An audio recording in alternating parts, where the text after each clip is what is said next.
Hi everyone, my name is Kareem Fahmy. I am a television writer and a theater director as well as a playwright.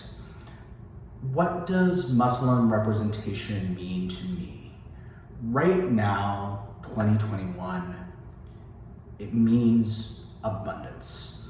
I am craving abundance in the types of Muslim stories that are being told in television and film and in the theater. The Muslim community is so broad. I am an Arab Muslim. My parents are from Egypt. I was born and raised in Canada. I have friends who are Black Muslims. I have friends who are South Asian Muslims. I have friends who are white Muslims and converts. And I want to see all of those stories represented. And then stylistically, abundance. We have the beginnings of television comedies and confessional stories about the Muslim community. What about Muslim thrillers? What about Muslim romantic comedies? What about Muslim science fiction epics? Fantasy stories going into our mythology and our history. Abundance. So many different types of stories that were just at the tip of the iceberg of those stories being told in popular culture. And I think the reason for that is that for so long, our stories have been told with whiteness and Americanness and Christianity as sort of the default. And our stories have been so politicized.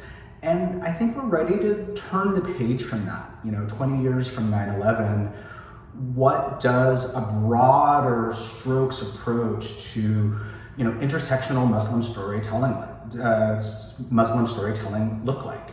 So I, as a queer man, as a person who identifies as having a disability, I want to pull from all of those sort of multifactorial things that define who I am and put it alongside my Muslim identity in the stories that I tell. So what kind of stories am I telling? So I'm at the beginning of a trajectory as a television writer. I've just begun the Warner Media Access Writers Program.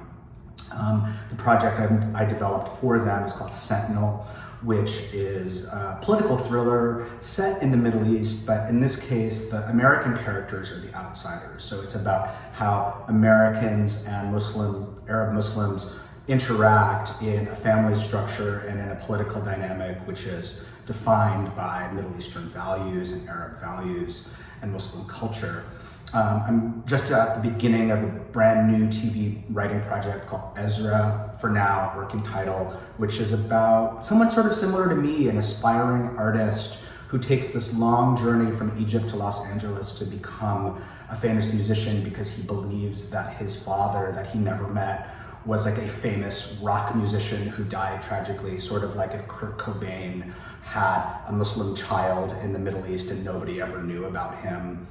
I'm writing a play right now called Jody and Diana, which is looking at the 25th anniversary of the death of Princess Diana and Jody Fayed and talking about the relationships between white people and Muslim people and Arab people and sort of whose story becomes more dominant in a narrative.